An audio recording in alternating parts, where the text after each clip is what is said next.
구독, 좋아요, 알림 설정. 스킵 멈춰. 오늘 어떤 주제인가요? 네, 요즘 그 취준생들에게 네. 취업 성공의 그 취업 프리패스에 버금갈 만한 그런 키워드가 있어요. 뭔지 알아요, 혹시? 제가 이 투데이잡스 메인 MC는 아닙니다. 슈퍼 서브로 활약을 하고 있지만 먼발치에서 지켜본 바로 뭐 디지털, 뭐 AI, 코딩 뭐 이런 것들 아니겠습니까? 네, 대본에 나와 있죠. 네, 예. 디지털, 뭐 AI, 뭐 코딩 그러시면 어떻게 건데. 합니까? 예. 물론 이제 요즘 이공계는 물론 인문 상경계들도 취업을 위해서 다양한 IT 관련 교육을 이슈를 합니다. 오늘 잡 초대석에서 우리나라 디지털 인재를 육성하는 K 디지털 트레이닝 프로그램에 대해서 소개를 해드릴 겁니다. 자, 오늘 네. 한국산업기술대학교 K 디지털 플랫폼 사업단 정동열 단장님이 오셨는데요. 모시고 이야기를 나눠보도록 하겠습니다. 어서 오세요. 네, 안녕하세요. 네, 네, 안녕하세요. 교수님 안녕하십니까? 네, 한국산업기술대학교 K디지털 플랫폼 사업 단장을 맡고 있는 산업인융합학과 교수 정동열입니다. 잘 부탁드리겠습니다. 네, 반갑습니다. 자, 교수님 요즘 뭐 코로나 때문에 사실 학교에 가도 학생들이 마주할 일이 많이 없을 것 같은데 요즘 좀 분위기 어떻습니까? 네, 계속해서 코로나 이후로 해서 거의 학생들 대면 수업은 못하고 있고요. 거의 예. 다 줌이나 뭐 이런 것을 통해서 온라인으로 학생들 만나고 있습니다. 네. 그럼 플랫폼 단장으로 일하고 계신데 어떤 취업 전선에 뛰어난 학생들의 어떤 고충 이런 것들을 뭐 직접 들어보실 기회도 있는 건가요? 그래도 저희 뭐 줌이라든지 이런 걸로 실시간으로 얘기하고 있고요. 또 1대1로는 상담도 하고 있어서 많이들 얘기는 듣고 있습니다. 역시나 네. 어려운 것 같습니다. 그러니까요. 앞으로 사실 뭐 비대면이라든지 디지털 사회로 급격히 이제 사회 전반이 전환이 되면서 이런 현상이 더 뚜렷해질 것 같은데 교수님께서는 한국산업기술대학교에서 K 디지털 플랫폼 사업단을 이끌고 계시잖아요. 네. 이게 어떤 사업인가요? 네, K디지털 플랫폼이라고 하면 굉장히 말은 좀 어려워 보이는데요. 어려워요. 예. 네. 이 사업은 고용노동부에서 추진하고 있는 사업입니다. 지금 뭐 디지털 전환이라는 게 이루어지고 있긴 한데 아직까지는 뭐 기업이라든지 학교라든지 이런 데서 디지털 전환을 위한 교육을 시키는 그러한 뭐 시설이라든지 기자재들이 확보가 되지 않고 있어서 이제 각 지역별로 전국의 지역별로 플랫폼이라는 것을 선정을 해서 시설 장비를 지원을 하고요. 그리고 그 시설 장비를 인근에 있는 뭐 교육기관이라든지 기업들에서 활용을 할 수 있도록 공유도 해주고 필요하면 교육도 시켜주는 그러한 사업이라고 보시면 되겠고요.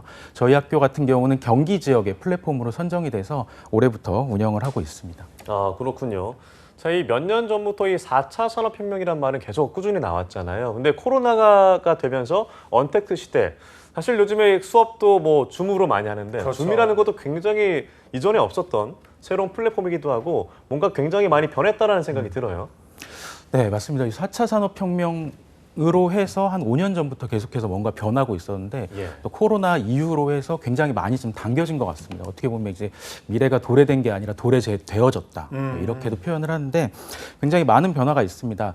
한 세 가지 측면에서의 변화를 볼 수 있을 텐데 예. 일단은 기술이 많이 변했죠. 기술이 많이 변해서 뭐 빅데이터 기반의 AI라든지 아니면 뭐 IoT 기반의 뭐 전자제품 이런 것도 변화가 있고요. 센서 기술들이 뭐 개발이 되다 보니까 뭐 무인 자동차도 들어왔고 이런 식으로 기술 변화가 일단 가장 큰 변화겠고요. 두 번째는 이제 생산 방식의 변화가 완벽하게 이루어지고 있습니다. 기존에는 이제 사람이 모든 것을 생산하는 그런 방식이었다면 지금은 AI를 활용하고 그리고 또 로봇 기술을 활용해서 스마트 공장으로 대체되는 이런 것들이 가장 큰 변화지 않을까 이런 생각이고요.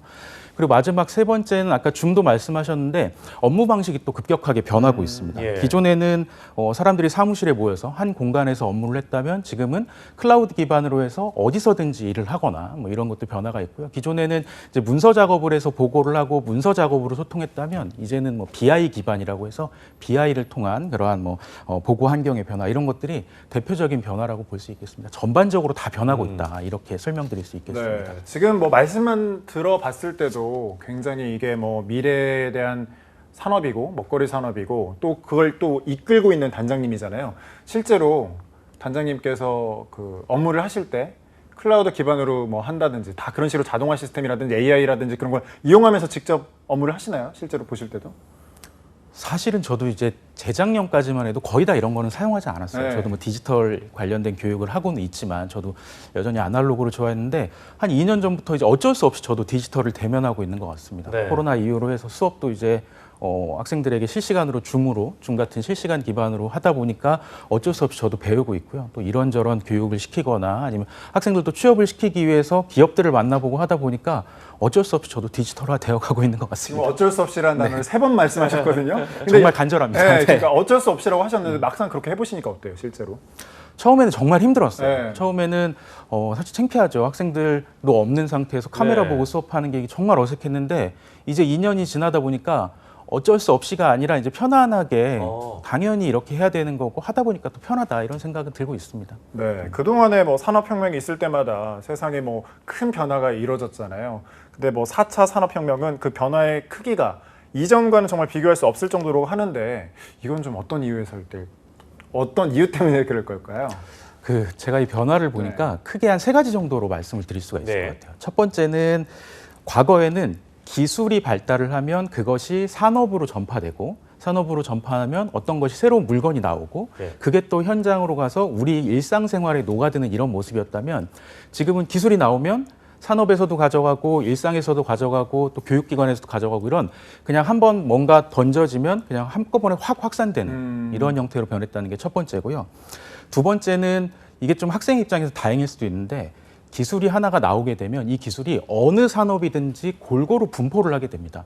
쉽게 말씀드려서 과거에 이제 어떤 하나의 특정한 산업에서 하나의 기술이 나오게 되면 특정 산업에서만 이것을 가지고 생산을 했는데 지금은 예를 들어서 레이더 다음에 라이다라는 기술이 나왔다. 그러면 이 라이다라는 기술을 하나를 가지고서 뭐 예를 들어서 과거에는 그냥 뭐 센서 기술이다 하면 뭐 자동문이라든지 이런 쪽에서만 썼다면 지금은 라이다 기술을 활용해서 자율주행. 네, 자동차에선 자율주행으로 하고 있고요. 또 무슨 뭐 손목시계 같은 거에서는 이런 걸로 뭐 혈압을 잰다거나 네. 맥박을 잰다거나 이런 식으로 하나의 산업, 하나의 기술이 여러 산업으로 포진이 돼 있습니다. 그러다 보니까 학생들은 특정한 기술 하나를 배우고 난 이 산업으로 갈 거야 그러면 어디든지 갈 수 있는 이런 식의 변화가 있었고요.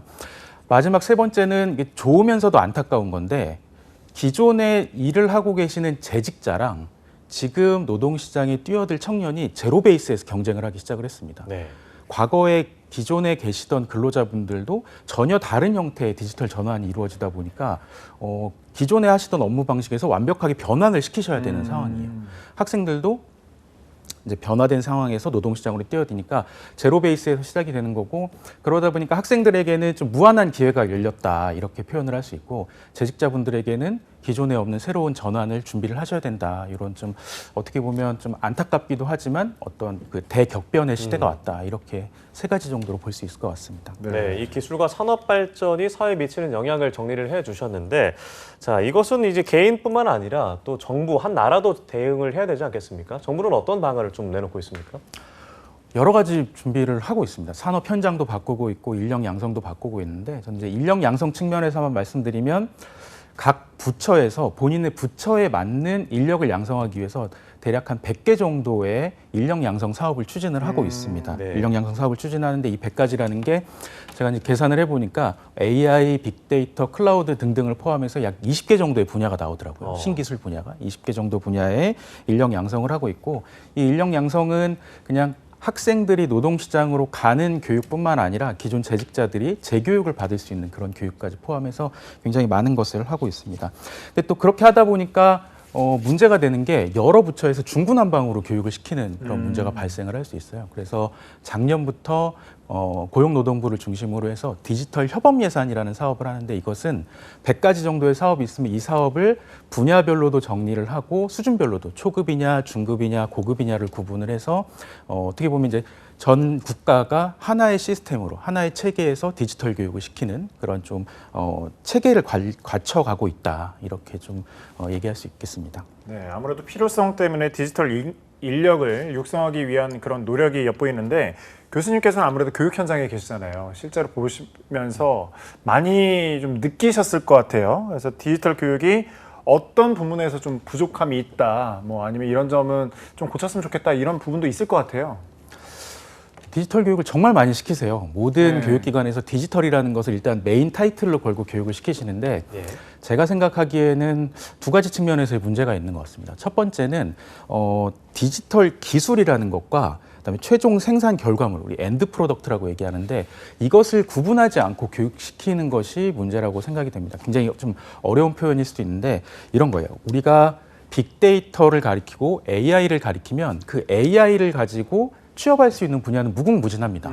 스마트 팩토리, 스마트 공장으로도 갈 수 있고 또 하다못해 우리 온라인 쇼핑을 하는데 그 이용자의 패턴을 분석을 해서 적절한 것을 추천해주는 이런 시스템도 나올 수가 있거든요. 그런데 우리는 교육 현장에서는 AI라는 것만 가리키고 이게 어떤 산업으로 들어가서 어떻게 작동하는지를 가르쳐주지 않고 있습니다. 그래서 이제 좀 나아진다면 AI 교육이 아니라 온라인 쇼핑몰의 활용을 위한 AI 교육, 스마트 공장 운영을 위한 AI 교육 같은 이러한 좀 최종 산업에 포커스를 맞춘 교육이 이루어져야 될 것 같다라는 게 첫 번째고요. 두 번째는 디지털 기술에 대한 기술 수준의 세분화가 이루어지지가 않고 있어요. 다시 말씀드려서 우리 기술이라고 하면은 특성화 고등학교 졸업생이 배워야 되는 것, 그리고 전문대 수준에서 배워야 될 것, 대학 수준, 대학원 수준에서 배워야 될 것들이 이게 좀 구분이 되어야 됩니다. 그래야지만 고등학교를 졸업하고 취업을 하고 또 재교육을 받아서 다음 업그레이드를 하고 이런 게 되는데 디지털 신기술이라는 것이 그냥 한 번에 쏟아져 나오다 보니까 이런 구분 없이 지금 교육이 이루어지고 있는 거예요. 그러다 보니까 대학에서 고등학교 수준의 것도 가리키는 것도 있고 고등학교에서 대학 수준을 가리키는 것도 있고 하다 보니까 학생들의 입장에서 혼돈이 되는 것이에요. 내가 도대체 뭘 배워야 되나, 이건 너무 어렵지 않나, 너무 쉽지 않나 이렇게 해서 교육기관 간 격차가 좀 심하다. 그래서 가능하면 이제 교육계에 있는 분들 아니면 자격 연구하시는 분들이 하실 일인데 좀 기술을 세분화하시고 등급으로도 세분화해야지만 좀 적절한 인력을 적재적소에 양성을 해서 취업을 시키는 그런 것이 이루어지지 않을까 이런 그러니까 생각입니다. 뭐 교과서라고 그 비교를 해보면 1, 2, 3, 4학년 뭐 이런 식으로 나눠져야 되는데 그게 학년이 나눠져 있지 않고 그냥 통합 이런 식으로 돼 있다는 말씀이시죠? 맞습니다. 1학년 교육을 네. 3학년에 시키는 것도 있고 3학년 교육을 1학년에 시키는 것도 있고 그런 거예요. 그거는 이게 잘못 선택했다가 아니라 그 기술을 세분화시키지 못해서 이루어지는 문제라고 저는 생각을 합니다. 이런 어떤 변화의 흐름에 크게 따라가지 못하면서 약간 체계가 아직 안 잡혀 있다라고 볼 수도 있을 것 같은데요. 이 문제들을 보완하기 위해서는 또 어떤 노력이 좀 필요할까요? 보완하기 위해서는 앞서 말씀드린 그 두 가지 문제가 해결돼야 된다고 생각합니다. 산업 현장에 국한을 해서 산업 현장에 어떤 인력이 필요한지에 맞춰가지고 그 기술을 가리키는 게 첫 번째로 필요할 거고요. 예. 그리고 교육훈련 기관에서도 본인들은 어떤 인력을 어떤 수준으로 양성할 것인지 이것을 빨리 캐치를 해서 거기에 맞는 교육 과정을 설계하는 것이 가장 중요하다고 생각합니다. 네, 사실 뭐 AI 기술은 계속해서 발전하고 뭐 신문이라든지 이런 데 보면 AI가 인간을 앞서는 특이점 시대도 곧 올 거다 이런 말이 있을 정도로 굉장히 좀 유망한 업종인 것 같은데 K 디지털 트레이닝 과정을 지금 운영하고 계시잖아요. 앞으로 뭐 여러 유망한 인재들 많이 발굴하실 텐데 어떤 프로그램이 여기는 좀 이루어지나요?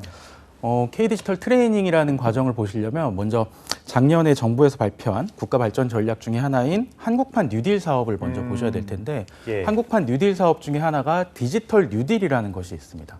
디지털 뉴딜이라는 거는 우리 그 산업 전반적으로 이제 디지털로 전환을 시키겠다는 것이고요. 그 일환으로 고용노동부에서 디지털 인력을 양성시키기 위해서 기존의 훈련과는 전혀 다른 형태의 K 디지털 트레이닝이라는 훈련 과정을 만들게 됐습니다. 이게 뭐 교과서적으로 그러면 이렇게 나눠서 훈련이 되는 건가요? 아니면 이거는 어떤 방식인 건가요? 그럼? 일단은 디지털 분야, 원하는 디지털 분야를 선정을 하고 그것을 교육을 시키는 거고요.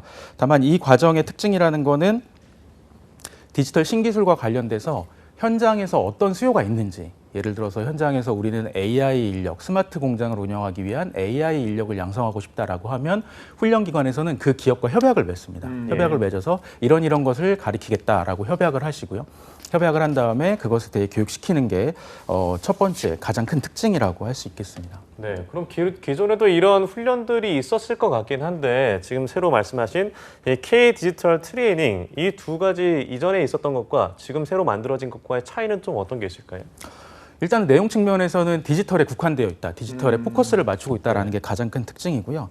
방법 면에서는 기존의 훈련은 훈련 교사가 있고요. 교수자라든지 훈련 교강사가 있고 교재가 있었습니다.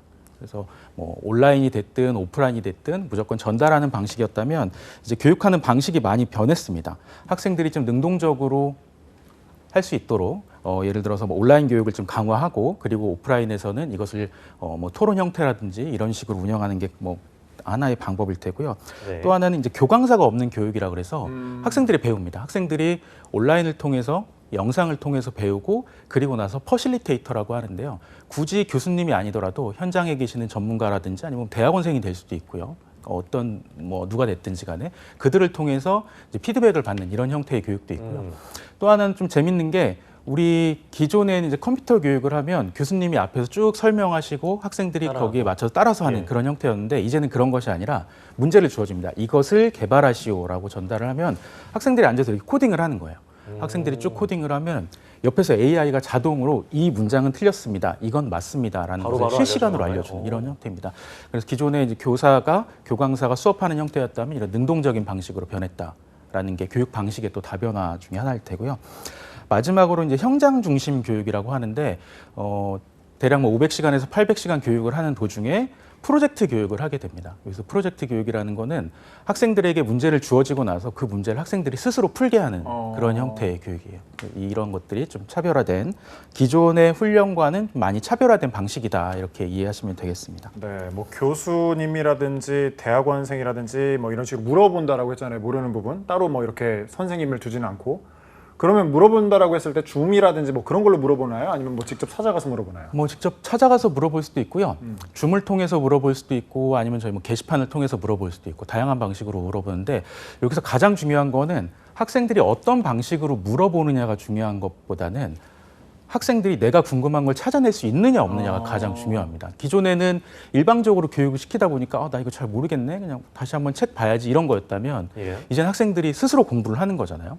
스스로 공부를 하다 보니까 공부를 하는 과정에서 이건 잘 모르겠다. 근데 내가 어떻게 모르는지 이런 걸 찾아내는 거예요. 그냥 막연하게 모르겠다가 아니라 여기서 여기로 넘어가는 단계에서 내가 모르겠다라고 스스로 나의 부족한 점을 찾아내고 또 질문거리를 찾아내고 그리고 교수님과의 상호작용을 통해서 이해가 됐다 안 됐다라는 것을 파악할 수 있는 그럼 거죠. 또 궁금한 게 앞서 이제 교수님께서는 어쩌다 보니까라는 말을 또 세 번 반복해 주셨잖아요. 학생 입장이 궁금해요. 학생 입장에서는 과연 이런 교육 방식에 잘 적응을 하고 있는지 교수님 보기에는 어떠신가요? 학생 입장에서도 어쩌다 보니까 이렇게 적응을 하게 되는 거예요. 좀 다른 얘기긴 한데 네. 제가 작년 올해부터 학교에서 교수님들께 계속해서 말씀드리는 게 이제 코로나를 겪지 않은 학생들이 대학생이었잖아요. 이제는 코로나를 겪은 고3들이 몰려오기 시작을 했습니다. 그렇죠. 네. 이미 트레이닝이 된 학생들이에요. 이 학생들이 이제 오다 보면 중수업이 자동적으로 익숙해진. 그렇죠. 익숙하기도 하고 스스로의 문제를 찾아내는 이제 익숙한 학생들이 몰려올 거다 생각이 들고요. 그리고 지금에 있는 학생들도 개인적으로 좀 이런 말이 맞는지 모르겠지만 학생들이 사실 좀 불쌍하긴 해요. 왜요? 지금 1학년들 보면 겪지 않고 들어온 1학년인데 네. 그러니까요. 학과 네. 생활도 못했고 맞아요. 또 학생들 어떤 사람들이 내 그렇죠. 동료인지도 모르는 상태에서 들어왔는데 1, 2년 겪다 보니까 이들도 이제는 익숙해진 것 같아요. 적응을 했나요? 네, 적응해진 것 같습니다. 자연적으로 디지털화가 된 것 같습니다. 네, 뭐 전문대생들은 동기 얼굴도 못 보고 졸업하는 뭐 그런 날이 올 수도 있다라는 말이 돌 정도인데 네, 어쨌든 현재 5개 기관에서 이 프로그램을 진행을 하고 있다라고 하셨는데 각각 세부 교육 프로그램은 어떻게 좀 다르게 구성이 되어 있나요? 네, 이게 플랫폼 기관을 포함해서 플랫폼 기관 5개는 이제 필수적으로 운영을 하는 네. 것이고요. 그 이외의 훈련 기관에서도 뭐 운영은 할 수 있도록 제한은 없습니다. 각 기관마다 지역 특성이라든지 아니면 뭐 그 각각의 훈련 기관의 장점 등을 활용해서 다양한 주제로 운영을 하고 있습니다. 예를 들어서 광주 같은 경우는 뭐 광주형 일자리에 맞춰서 거기에 맞는 인력을 양성하기도 하고 있고요. 저희 학교 같은 경우는 경기 지역, 반월 시화단지에 좀 포커스를 맞춰서 제조업 중심으로 지원을 한다거나 이런 차이가 있고 훈련 시간에서도 어떤 전문대학생을 포커스로 하는 훈련 기관에서는 400에서 500시간 정도, 대학생 수준, 대졸자 수준으로 가는 데서는 막 800시간 정도로 한다거나 이런 좀 각각의 특징에 맞게 좀 다양하게 운영을 하고 있습니다. 네. 그럼 이 교수님께서 계신 이 한국산업기술대학교의 K 디지털 트레이닝 이 프로그램이 좀 어떻게 구성되어 있는지 좀 자세하게 소개를 해주시죠. 저희 학교의 K 디지털 트레이닝은 총 820시간으로 구성을 했습니다. 820시간이고 몇 개월간 진행된다고요? 보통 한 3개월에서 4개월 정도 예. 운영을 하고 있고요. 과정은 총 5가지 과정을 운영을 하고 있습니다. 5가지가 AI 제조, 그리고 스마트 모빌리티, 지능형 반도체, 디지털 헬스케어, IoT 가전 이렇게 해서 5가지를 운영을 하고 있고요. 1년에 2기수를 모집해서 운영을 하고 있습니다. 2기수를 운영을 하고 있고 다른 기관과의 좀 차이점이라고 좀 말씀을 드릴 수 있는 게 네. 그렇다고 해서 다른 기관이 잘못하고 있다는 건 아니고 다른 기관은 기술 중심으로 운영을 하고 계세요. 네. 예. 그리고 뭐 저희 학교 자랑 시간으로 주신 것 같아서 말씀을 네, 드리면 마음껏 하시죠. 네, 마음껏 자랑을 하겠습니다. 다른 기관은 기술 중심으로 하고 계세요. 그러니까 예를 들어서 파이썬이다 그럼 파이썬을 800시간을 가리킨다거나 이런 시간으로 이렇게 운영을 하고 있는데 저희는 그렇게 운영을 하다 보니까 파이썬은 배우는데 나 파이썬 배워서 어느 곳에 취업을 해야 되나 이런 게 좀 막연한 경우가 있어요. 예. 저희는 뭐 그렇게 한다기보다는 필요한 교육을 배우고 저희 경기 지역에 이쪽 지역의 주력 산업들과 연계를 해서 교육을 시키고 있습니다. 그래서 당연히 AI라든지 빅데이터, 클라우드 관련된 기술은 가르치고 있고요. 기술을 이제 직업 기초 능력 그리고 디지털 기반 기술이라고 표현을 하는데 그 과정까지는 전반적인 기술 능력을 배우는 거고요. 그리고 마지막으로 디지털 응용 기술이라는 부분에 가서는 해당 산업으로 어떻게 접목을 시킬 것인가에 대한 내용을 좀 구체적으로 가르쳐서 이게 완성이 되고 나면 해당 산업으로 취업할 수 있도록 그렇게 좀 연계해서 교육을 운영을 하고 있습니다. 네, 굉장히 중요한 말씀 해주셨는데 그러니까 이 K 디지털 트레이닝 프로그램을 이수를 하면 바로 취업까지 이어지게 이 프로그램을 구성했다라는 말씀이신 건가요? 네, 맞습니다. 그래서 산업체랑 다 협업을 네. 해가지고요. 산업체에서 이것을 원하는데 이걸 배우기 위해서 우리 회사에서 이 일을 하기 위해서는 그러니까 최소한은 이런 기술들은 갖춰야 된다. 거기에 플러스해서 우리 회사가 원하는 이 기술은 좀 독자적으로 좀 배워야 된다라고 하는 것을 3단계에 걸쳐서 교육을 시키고 있습니다. 네. 그러면 거기에 따른 그 취업률이라든지 그런 거는 혹시 어떻게 자랑하실 게 있나요? 자랑을 해야 되죠. 네. 저희가 1기가 8월 30일 날 종료가 됐습니다. 8월 네. 30일 날 종료가 됐는데 이제 종료를 하고 나서 취업으로 연계를 시키고 있는 그런 상황이고요. 기회가 되면 저희가 프로젝트 교과라는 것을 저희가 운영을 하고 있는데 그 프로젝트 교과가 산업과 연계를 해서 교육을 하는 것입니다. 그래서 연계를 해서 교육을 하다 보니까 이수를 하고 나서 그 산업체에 지금 인턴으로 가 있는 학생들도 있고요. 바로 취업을 한 학생도 있고 또 좀 우수한 학생의 경우는 프로젝트 결과물을 가지고 기업이랑 같이 창업을 하려고 준비를 하고 있는 학생도 있어요. 기술 창업을 하려고 준비하는 학생도 있습니다. 그 이외에도 저희가 가지고 있는 그런 취업 연계할 수 있는 대학 일자리 센터라는 그런 기관이 있어서 거기랑도 연결을 하고 있습니다. 네, 지금 그렇다 보니까 더욱더 그 교육 프로그램에 관심이 가는데 이 교육 프로그램이 3단계로 또 나눠서 구성이 됐다라고 해요. 직업 기초 능력, 기반 기술, 응용 기술 여기에 대해서 좀 자세하게 소개 좀 해주시죠. 네, 저희가 3단계입니다. 단계별로 이제 밟아 나가야 되는데 네. 1단계, 2단계는 모든 학생들이 공통적으로 배우고 3단계에서는 5개 분야에 각 네. 분야별로 맞는 교육을 받습니다. 일단 1단계가 디지털 직업 기초 능력이라고 저희가 명명을 했는데 잘 아시겠지만 직업 기초 능력이라고 하면 모든 근로자들이 모든 재직자들이 공통적으로 알아야 돼. 이만큼은 알아야 된다라는 내용입니다. 그래서 저희가 봤을 때 기초적으로 대학교를 졸업했다면 이 정도 교육은 알아야 된다. 네. 대략적으로 이건 알아야 된다라는 것을 기본으로 일단 깔았고요. 그 다음에 각 일자리로 갔을 때 산업에서 공통적으로 활용할 수 있는 능력들을 이제 기반 기술이라고 해서 표현을 해서 그렇게 좀 설계를 해놨습니다. 이게 딱 와닿진 않으실 텐데 예를 들어 이런 거예요. 우리가 빅데이터나 AI라고 표현을 하는데 빅데이터나 AI를 배우기 위해서는 기본적으로 알아야 되는 게 프로그래밍, 데이터 구조 이런 것들을 알아야 됩니다. 그런 것들을 직업 기초 능력이라고 해서 데이터 그리고 프로그래밍 기본, 우리 뭐 C라든지 자바라든지 이런 것들이 있는데 그것을 일단 기초적으로 배우고 나서요. 2단계에 가서는 이 내용들을 조합을 해서 신기술과 접목시키면 빅데이터라든지 AI 과목이 될 수가 있습니다. AI가 그냥 배우는 것은 아니고 데이터 구조도 알아야 되고 기본적인 프로그래밍을 해야 되기 때문에 기초를 배우고 그것을 바탕으로 기반 기술을 배우는 거고요. 네. 마지막으로 가서는 응용 기술은 이것을 바탕으로 해당 분야에서의 교육을 받는 것입니다. 예를 들어서 뭐 응용 프로그래밍, 우리 반도체 과정이 있는데 반도체 설계 응용 프로그래밍 이런 것도 있고요. 또 뭐 공정 실무 이런 것들이 있는데 이것이 단계별로 밟아 나가면 최종적인 목적에 도착할 수 있도록 그렇게 단계별로 구성을 해놨습니다. 네, 그 지원자 입장에서는 정말 해당 분야에 취업하기 위한 그 방법들을 체계적으로 배울 수 있어서 굉장히 좋겠다라는 생각이 드는데 그럼 이 외에도 이 단계를 말씀하셨지만 K 디지털 트레이닝만의 어떤 내세울 점 있다 이러면 좀 어떤 게 있을까요? 네, 저희의 특장점을 몇 가지만 말씀드리면 일단은 저희가 산업체와 협약을 맺어서 하는 것이 이 프로그램의 기본적인 방향인데 저희는 거기에서 한 발 더 나가서 개별적인 기업도 섭외를 했지만 기업의 요구를 반영하는 협회들과 같이 이 프로그램을 설계를 했습니다. 대표적인 게 뭐 지능형 반도체 같은 경우는 반도체 산업협회를 통해서 같이 교육과정을 설계했고요. 자동차 같은 경우는 한국자동차협회를 통해서 기업들의 니즈를 좀 반영을 했습니다. 두 번째는 강사 부분이 되겠는데요. 기존에 이제 다른 훈련 같은 경우는 학교에 계신 교수님들이 주로 수업을 하셨습니다. 네. 교수님들이 계시지 않는. 그렇죠. 교수님들이 들으면 되게 서운해 하실 텐데 그러다 보니까 교수님들이 가르치시는 데는 약간 한계는 있습니다. 그렇죠. 정제된 내용을 가르치긴 하는데 현장의 목소리를 반영할 수는 없어서 저희는 가능하면 현장에서 실무를 하고 계시는 분들이 이 과정에 참여하실 수 있도록 했습니다. 좀 자랑을 하자면 대표적으로 카카오뱅크, 또 SK텔레콤, 그리고 예를 들어서 블록체인 같은 경우는 안랩에서 근무를 하셨던 분이 저희 와서 교강사로 활동을 하고 계시는 이런 것들이 차이가 있겠습니다. 네. 자랑할 만 하시네요. 또 뭐 프로젝트 수업, 그 820시간의 수업 중에 300시간을 프로젝트 수업으로 두 차례 나눠서 진행한다고 했는데 이게 도대체 뭔가요? 프로젝트 수업이라고 하는 게. 프로젝트 수업은 제가 설계한 것 중에 개인적으로 굉장히 뿌듯한 과정인데요.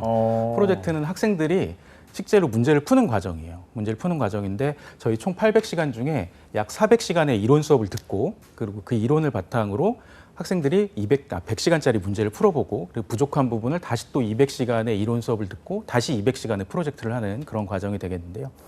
프로젝트는 기존에도 학교 현장에서는 이제 PBL이라는 교육 과정이 있습니다. 문제를 해결해 나가는 과정이라고 해서 교수님들이 문제를 주시고 학생들이 그 문제를 해결해 나가는 그런 교육 과정인데 저희는 이제 PBL 과정, 문제를 풀어가는 프로젝트 과정에서 교수님들이 아니라 산업 현장에 실제로 계시는 스타트업의 CEO라든지 아니면 중견기업의 관리자급이 오셔가지고 문제를 내주셨어요. 본인 기업이 지금 당면하고 있는 문제를 제시를 해주셨습니다. 그러면서 학생들에게 우리가 왜 이 문제를 냈고 그리고 우리 기업은 지금 이런 상태인데 그래서 이 문제를 풀어야 된다. 이것을 개발하고 싶다라고 하면 이제 교수님들이 그분들이 직접 멘토링도 하시고 같이 풀어나가는 그런 형태가 되어 있습니다. 그리고 그 과정에서 그 현장에 계시는 분들이 야, 네가 그래서 당신은 400시간 동안에 이 문제를 풀기 위해서 이런 과목들을 배운 것이다 라고 알려주시기도 하고요. 또 문제를 풀어가는 과정에서 같이 고민도 하십니다. 여기서 좀 하나의 차별점이라면 제가 또 계속 교수님들이 잘못했다고 얘기하는 것 같아서 좀 그런데 기존의 교수님들은 문제를 내시면서 답을 정해놓으세요. 답을 풀어가는 과정을 정해놓고 학생들이 조금이라도 어긋나면 야 이게 아니야 이렇게 가야지 라고 얘기를 하십니다. 그러면 학생들은 그 정해진 답에 따라서 가다 보니까 이게 본인들이 뭐 스스로 사고를 하긴 하지만 그래도 정해진 대로 가는 그런 문제가 있었는데 현장에 계시는 분들이 가르치다 보니까 같이 좀 시행착오도 겪고 다양한 측면에서 접근할 수 있는 그런 좀 장점 아닌 장점이 있었습니다. 그런 교수님도 있다 이렇게 말씀해 주신 거죠? 지금 그렇습니다. 알겠습니다. 그런 네. 교수님도 있다. 그렇죠. 그렇습니다. 네. 자, 얼마 전에 그 8월 20일인가요? 30일에 이제 1기가 만료됐다고 했는데 내용들 그 정리 좀 해주시죠. 어떻게 정리가 됐는지. 네, 저희 5월 말부터 해서 8월 말까지 해서 약 3개월 동안 820시간을 수료를 했습니다. 전체 시작할 때는 저희가 142명이 시작을 했고 마지막에 끝날 때는 106명이 수료를 했습니다. 중간에 뭐 취업을 해서 이탈한 그런 청년들도 있었고요. 그때 긍정적으로 보고요. 아까도 말씀드렸지만 이 청년들이 이제 프로젝트 수행 과정에서 그 기업으로 취업한 친구들도 있고 같이 창업을 준비하는 친구들도 있고 또 여전히 8월에 끝나긴 했지만 아직 미취업 상태인 학생들은 대학에 있는 취업부서와 연계를 해서 취업을 지원해주고 있는 그런 상황입니다. 네, 그럼 이제 2기를 모집하고 있다고 들었는데 새로 관심 있는 분들을 위해서 모집 요강 간단하게 좀 정리를 해주시죠. 네, 저희 2기는 10월 13일부터 시작을 합니다. 다음 달 중순부터 시작을 하는데요. 일단은 9월 13일부터 9월 26일까지 1차 모집을 하고 그리고 면접을 보고 나서 9월 30일부터 10월 6일까지 2차 추가 모집을 진행을 하게 되어 있습니다. 네, 1, 2차가 왜 나눠지는 거예요, 혹시? 저희 뭐 경쟁률이 보통 한 2대1 정도가 되는데요. 네. 그렇다고 해서 무조건 학생들을 다 뽑을 수는 없는 거고 저희 네. 면접도 보고 하는 과정에서 대략적으로 좀 탈락하는 그런 학생들도 발생을 합니다. 그래서 그거에 대해서 이제 탈락한 학생들은 추가적인 모집도 하고 있고요. 또 하나는 제가 이번에 2기 때는 좀 관심 있게 보는 게 니트 청년이라든지 경력이 단절되신 30대 여성분들 뭐 이런 분들의 참여를 좀 활성화시키고 싶습니다. 이런 분들을 디지털 일자리로 전환시키기 위해서. 그럼 그분들은 저희가 준비된 1차 모집 기간에 이분들을 다 모시기엔 좀 한계가 있어서 2차 모집 기간을 두어서 이분들을 최대한 좀 그룹으로 묶어서 저희 수업에 참여를 시키려고 노력을 하다 보니까 네. 부득이하게 1차, 2차를 나눠서 진행을 하고 있습니다. 네, 그 수강생들에게 어떤 뭐 장학금이라든지 그런 특정 같은 게 혹시 있나요? 그런 게 있으면 또 더 관심을 가질 것 같아요. 네, 저희 이제 수강생들은 잘 아실 텐데 내일 배움 카드라는 것을 가지고 있으면 누구나 네. 신청을 할 수 있습니다. 예. 누구나 신청을 할 수 있고요. 참여하는 학생들에게 저희가 많은 것을 주려고 노력을 했어요. 첫 번째로 이제 수업에 참여하면 학교에서 장학금으로 약 120만 원에서 한 150만 원 정도의 장학금도 지원을 해주고 있고요. 또 프로젝트 기간 동안에는 학생들이 모여서 활동을 해야 되잖아요. 그러니까 좀 마스크죠? 장거리에 있는 사람들 마스크는 당연히 지원을 해주고 있고요. 네. 네. 학생들에게 기숙사도 지원을 해주고 어. 있습니다. 모여서 같이 해라. 방역 수칙을 지키는 한에서 모여서 할 수 있도록 하고 있고, 뭐 수료증이라든지 우수자 표창 이런 것들을 하고 있고, 가장 중요한 것은 취업으로 연계시켜준다는 게 가장 큰 메리트지 않을까 그게 가장 생각합니다. 크죠. 네. 홈페이지는 뭐 어떤 식으로 검색을 해야 되나요? 뭐 초록창에 검색해야 되나요? 네, 아니면 저희 초록창에 검색하셔도 되고요. 저희 자막 좀 넣어주시면 좋을 것 같은데 digital.kpu.ac.kr로 이렇게 나가고 있네요. 여기로 네. 들어오시면 저희 바로 신청을 하실 수가 있습니다. 네. 자, 어쨌든 뭐 대학에서 직접 학생들을 또 가르치는 교수님이잖아요. 단장님이고 어떤 학생들이 좀 지원을 했으면 좋겠다. 마지막으로 좀 짧게 한 말씀 부탁드릴게요. 네, 디지털 전공을 한 학생이 아니라 그냥 디지털 관련된 일자리를 갖고 싶은 모든 청년들이 다 들어오셨으면 좋겠습니다. 내가 인문사회에 전공을 했다 하더라도 거기에 디지털을 접목시키면 또 새로운 일자리가 될 수 있으니까요. 관심 있는 청년들은 누구나 다 신청을 하고 같이 교육을 받았으면 좋겠습니다. 네, 끝으로 마지막으로 이제 한 말씀 해주시면 될 것 같습니다. 시청자분들께 네, 시청자분들께 네. 디지털 전환으로가 이루어지고 있는데 디지털 전환이라는 게 전혀 어렵지 않습니다. 기존에 하시던 것, 기존에 하시던 업무, 기존에 내가 알고 있던 것을 약간의 디지털화하면 그것이 디지털이거든요. 그게 디지털이고 기존의 내 것에 디지털을 접목시키면 그것이 디지털 융합 인재입니다. 너무 어렵게 생각하지 마시고요. 이미 우리 코로나를 겪으면서 다 디지털화 돼가고 있습니다. 어쩔 수 없이 또는 의도해서 전환이 되셨으니까요. 걱정하지 마시고 편안하게 미래를 준비하시면 될 것 같습니다.